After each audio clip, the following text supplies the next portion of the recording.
이사야 48장 2절 3절 말씀 봉독합니다.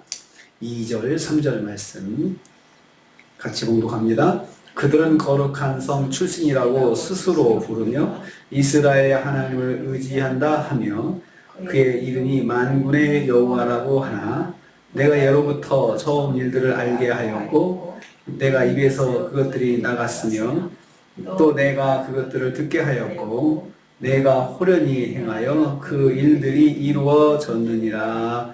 아멘. 오늘 말씀도 하나님의 구원을 받은 이스라엘 백성이 얼마나 불성실한 사람들인지 말씀하는 것과 이에 대한 하나님의 마음의 표현입니다. 하나님의 그 평가를 말씀하고 있습니다. 2절 말씀 보면요, 이스라엘 백성이 계속해서 자신을 거룩한 백성이고 하나님의 백성이라고 그렇게 말하고 다닌다라고 말씀하고 있습니다. 거룩한 성은 하나님의 임재의 상징적인 장소인 예루살렘 성을 말합니다. 그러니까 우리는 거룩한 성 출신이야 이렇게 말하고 다니는 거죠. 하나님의 백성들이 하나님 말씀 안에서 거룩을 실현해야 할 의무가 있는 장소가 바로 예루살렘입니다. 예루살렘 산다고 하는 것은 하나님의 거룩하심을 드러내는 삶을 살아야 되는 그런 사람들이라는 것을 의미하는 것입니다. 당시 이스라엘 백성은 하나님 앞에서 얼마나 불성실한 삶을 살고 있었는지 우리가 지난주에 또 하나님께서 말씀하셨던 것을 들었습니다. 어제 들었습니다. 그러면서도 스스로를 하나님의 백성이라고 칭하는 가식을 보이며 살았던 것입니다. 또한 자신들은 이스라엘의 하나님을 의지하는 사람들이라고 자부심을 가졌습니다. 이스라엘의 하나님을 의지한다 하며 라고 했습니다. 그 하나님이 누구시냐? 그런 만군의 여호와다. 말은 잘합니다. 말은 정말 바른 말을 잘하고 있는데 하지만 1절에서 말씀하신 대로 그들은 진실하지 못했고 공의롭지 못했습니다. 그러면서도 진실하지 못했습니다. 말처럼 행동하지 못했고 말씀을 생활에 적용해서 그런 하나님의 공의를 나타내지를 못했습니다. 그들은 특별하게 하나님께 영광을 돌리는 삶을 살지 못했고 정말 하나님께 특별한 영광을 돌리며 살아야 되는데 예루살렘에 산다, 거룩한 성에 산다, 그러면 더 그런 삶을 집중해서 살고 사람들에게 본을 보여주어야 했는데 하나님 말씀에 불순종하는 삶을 살았습니다. 이스라엘은 세속적이고 하나님을 무시하는 백성이 되었던 것입니다.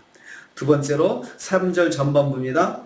하나님께서 이러한 이스라엘 백성들에게 경고하십니다. 내가 예로부터 처음 일들을 알게 하였다고 했습니다. 하나님께서 완악한 선민들이 오해하지 않도록 이와 관련된 예언들을 사전에 말씀하셨습니다. 그러니까 너희들이 그렇게 살 것이다. 너희들은 정말 불순종하며 살 것이다 라고 그렇게 말씀하셨는데 예로부터 하셨다고 했습니다. 예로부터라는 말은 처음부터 반복해서 말씀하신 거죠. 처음부터 반복해서 너희들이 온전하게 순종하지 못하고 살 것이다 라고 그렇게 말씀했습니다. 그러니까 말씀을 들을 때부터 항상 하나님의 말씀을 기억하고 우리가 참 순종하며 살아야 되는데 순종이 참 그 작은 순간에 조금만 마음을 놓아도 그냥 넘어지고 마는 그런 삶을 산다 하고 항상 긴장하고 살았어야 되는데 그렇게 하지 않았습니다. 그래서 하나님께서 처음부터 반복해서 말씀하셨습니다. 알게 하셨다 했습니다. 이 말은 어떤 물체를 분명하게 보이기 위해서 밝은 조명 아래 딱 두는 것을 말합니다. 하나님께서 하나님 뜻을 말씀하실 때는 알게 하실 때는 우리가 이게 불 끄면 캄캄해서 사람이 안 보이지만 불을 켜면 다 보이잖아요. 밝은 빛 아래 다 드러나듯이 하나님의 말씀이 그렇게 모호하지 않고 분명하고 명확하다는 것입니다. 내 입에서 나갔으며 라고 했습니다. 여호와께서 친히 말씀하셨다는 것입니다. 오해하지 않도록 하나님께서 직접 말씀하신 거예요. 그래서 하나님의 말씀은 하나님께서 말씀하셔서 분명하고 명확하다는 것입니다. 그리고 내가 그것을 듣게 하였다. 이 말은 그 말씀을 백성들이 분명히 듣도록 하나님께서 환경을 만들어 주셨다는 것입니다. 하나님의 말씀은 모호하지 않으며 명확하고 분명합니다. 그래서 우리가 하나님의 음성을 들었다라고 할 때는 명확하게 하나님의 음성이 들려오는 것이지 애매하게 들려오지 않습니다. 그래서 하나님의 말씀은 성경에 기록하게 한 것도 명확하게 이해하기 위해서 기록을 하게 하신 것이죠. 만약에 기록되지 않고 누가 들었다는 말을 전하고 전했을 때는 말이 와전될 수도 있잖아요. 그래서 기록된 말씀으로 주셨고 또 처음에 선포하게 하실 때는 하나님께서 직접 말씀해 주셔가지고 명확하고 분명하게 하셨다는 것입니다. 하나님의 말씀은 우리가 알도록 명확하고 분명하게 주어집니다. 그 원리는 지금도 마찬가지입니다. 하나님의 음성을 듣는다. 하나님의 말씀은 항상 내게 들려질 때는 명확하게 들려집니다. 그래서 뭐 하면은 그냥 지나쳐도 됩니다. 그게 뭐지? 라고 하면 그냥 신경 쓰지 말고 지나쳐야 되는 것입니다. 그렇지만 말씀하실 때는 하나님께서 내게 분명히 듣도록 다른 사람 듣지 못하는데 나만 딱 깨달을 수 있도록 그렇게 주실 때가 있습니다. 세 번째 말씀은요. 그 하나님의 말씀은 말씀대로 이루어졌다고 했습니다. 3절 후반부입니다. 내가 호련히 행하였다 했습니다. 하나님 말씀은 전혀 예상하지 못하는 가운데 갑작스럽게 이루어진다는 말씀입니다. 하나님께서 갑작스러운 순간에 행하셨다는 것입니다. 하나님은 자신이 예언하신 일들을 사람들에게 말씀하여 알게 하셨습니다. 하지만 사람들이 일어날 것이라고 생각하지 않는 순간에 갑작스럽게 행하셨음을 말씀합니다. 우리는 여기서 두 가지를 기억해야 합니다. 첫째는 하나님의 말씀은 반드시 이루어진다는 사실입니다. 두 번째는 그 말씀이 이루어질 때 사람들이 예상하지 못하는 시간에 이루어진다는 것입니다. 갑작스럽게 이루어진다는 것이죠. 그러니까 하나님의 말씀을 우리가 말씀이 이루어진다 할 때는 항상 깨어 있어야 되는 거죠. 깨어서 하나님께서 역사하실 때를 기대하고 바라보고 그 말씀 안에 거하면서 있어야지 그냥 내가 이제쯤 되시겠다라고 생각하면서 예상하면 다 틀린다는 것입니다.